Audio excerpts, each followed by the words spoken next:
Okay, this is our kitchen remodel, our final project deliverable by Group 1, and we are Karis George, Reagan Brown, Alexis Pierce, and Elizabeth Carter.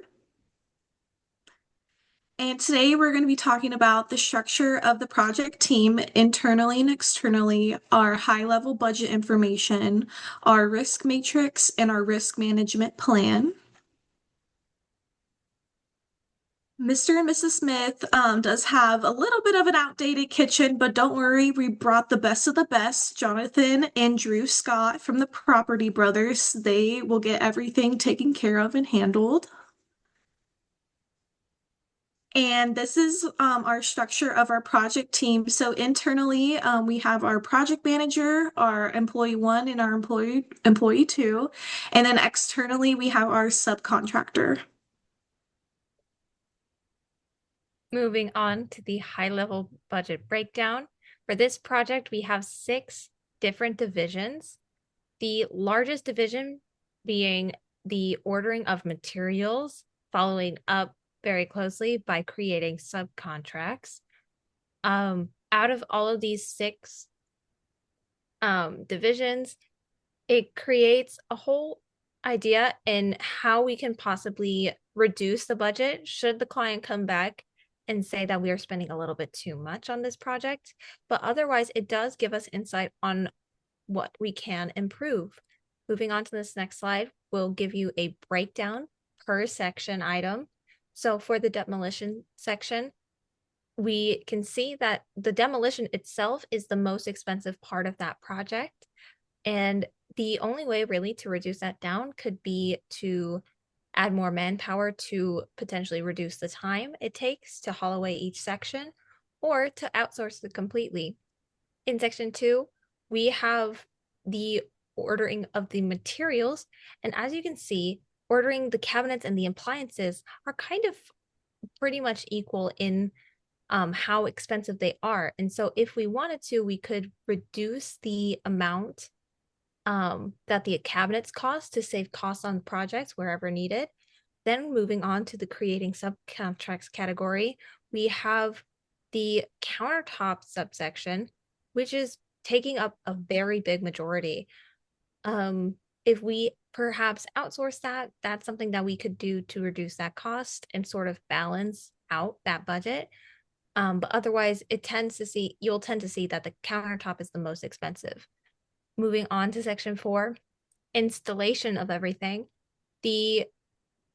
All of these costs are really commanded by how quickly it is possible to install them, the countertop and the tile being the most time consuming.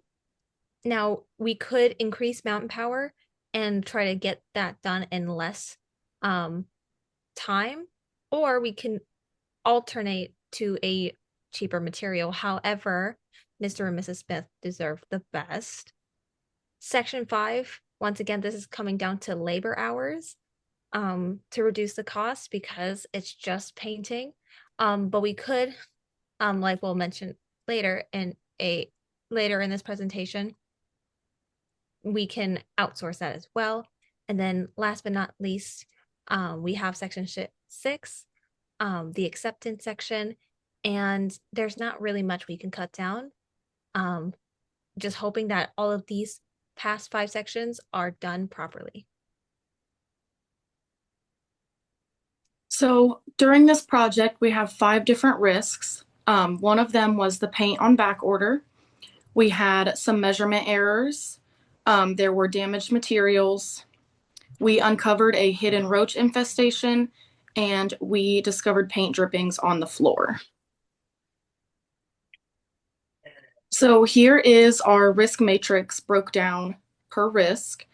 The hidden roach infestation, the paint on back order, and the broken materials were more of the higher risks, along with the measurement errors for the cabinets, countertops, and appliances.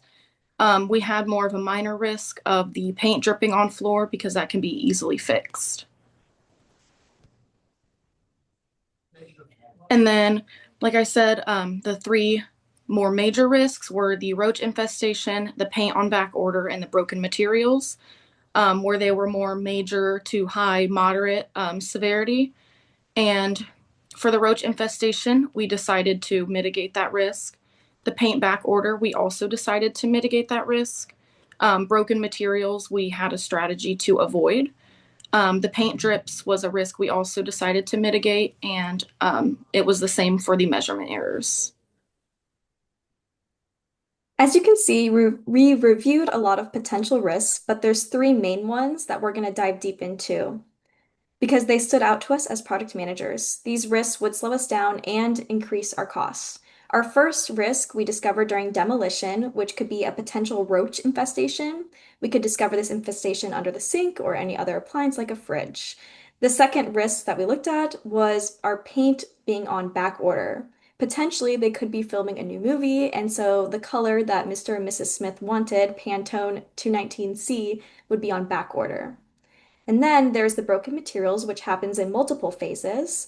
Potentially, our workers could drop a box after seeing a roach on the floor, which is a lot more likely than you would think, or our materials could arrive damaged. Once we consider these risks, then we need to evaluate them. When we evaluate the risk, each one landed in the moderate likelihood range, meaning that they're realistic enough that we did need to plan for them. The roach infestation in particular has a moderate likelihood and a moderate impact, so we classify it as a moderate severity issue. The paint on back order has a moderate likelihood but a high impact because it can pause progress, so this one is a major severity.